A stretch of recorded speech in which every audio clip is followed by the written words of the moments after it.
That's the proposal of Christianity, that this ache we have inside can only be satisfied by an infinite love. Mm-hmm. When we understand that, then we understand the things in this world as a sign that's meant to point us there. But when we expect the things of this world to be the ultimate fulfillment, we're going to idolize them, and then when they don't bring us what we want, we're going to despise them. Yeah. And I think that's kind of the track that the sexual revolution has put us on. Yeah.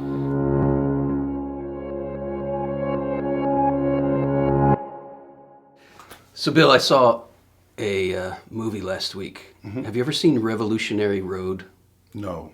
With Kate Winslet and Leonardo DiCaprio. Not to be confused with another Titanic movie they did. No, I've not seen it. Revolutionary Road is not like family viewing. There's some really rough stuff in it. Okay. But it's about a married couple who's dealing in the 1950s with real painful stuff. And it's about this longing for more than what marriage provides. When we think that the love of another human being can satisfy the deepest yearning, mm-hmm. we're in trouble. And this movie explores this. They think, they're going to solve their problems by going off to Paris. And then she gets pregnant and they can't go off to Paris. And then there's this conflict, real conflict. She wants to abort the baby. Wow. Leonardo's the husband, and it's a really well done scene where he is furious that she would even consider this. But it's 1950s. The title of the movie is Revolutionary Road. They're living on Revolutionary Road, but there's a subplot to all this, or an idea underneath it all, that this is the road to the sexual revolution.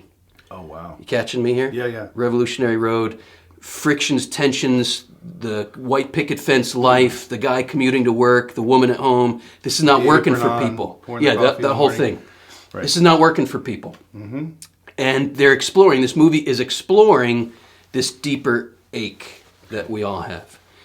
I found myself rewriting the movie in my mind with, where is this supposed to go? So the movie is kind of saying, this is the precursor to the sexual revolution. This is where this all goes, mm-hmm. right? 1950s America, we all know what's coming. Yep.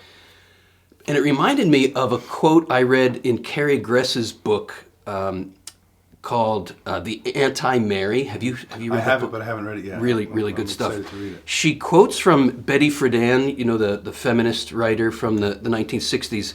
She wrote this book that became like the feminist manifesto, the feminine mystique.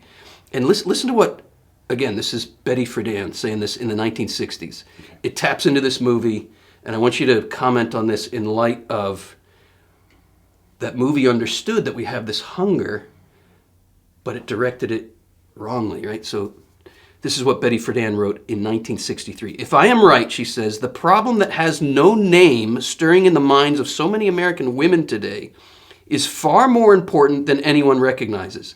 It is the key to these other new and old problems which have been torturing women and their husbands and children and puzzling their doctors and educators for years. It may well be the key to our future as a nation and culture. We can no longer ignore that voice within women that says, I want something more than my husband and my children and my home. All right, speak into that. What's going on here? Yeah, that's really powerful. I mean, every time as an educator for the Institute, you and I, when we say more, there's always gravitas. And when we say that, we're saying capital M. We're connecting the horizontal to the vertical. We're saying more. There is more. Open yourself to the more. So I love where she's going with this, that she's got her finger on the pulse there. She's got it on the pulse, but her solution, we would agree with her here. Yeah. Right? And so far, so good. Let's speak of how we agree with her and then where we would disagree. I agree, absolutely, because we are made for the transcendent more than just the nuclear family, which, again, 1950s, early 60s, it was, you watch Leave It to Beaver and some of the, Father Knows Best, and you watch these shows and you realize now, man, that was really repressive. That was confining. Yeah. And really it seemed like the top of the mountain was the white picket fence, 2 or 3 kids, the dog, the house, and everything's perfect and prim and proper all the time. And the father comes home and smokes his pipe and puts his slippers on. It's like, yeah. So I like this so far. so far, because that's not going to do it. Where's the tang of the gospel? You know, the tang of adventure and going deeper and becoming more. Tang.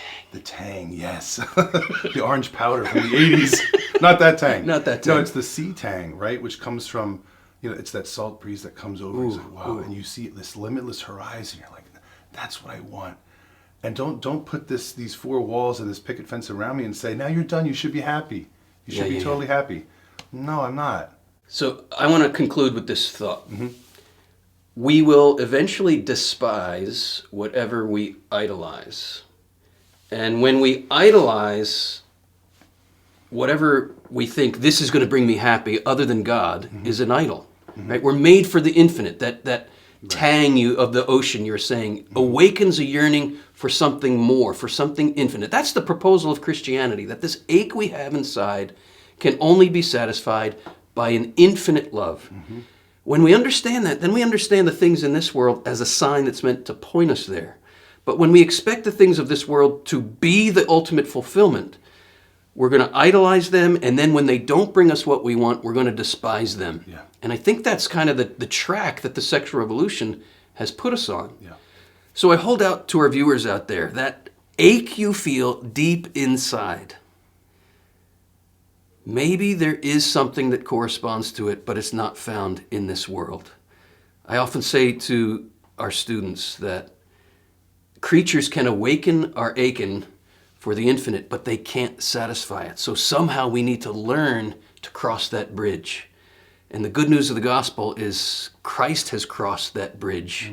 The infinite has spanned that infinite gap, come down to our level, and we can encounter him.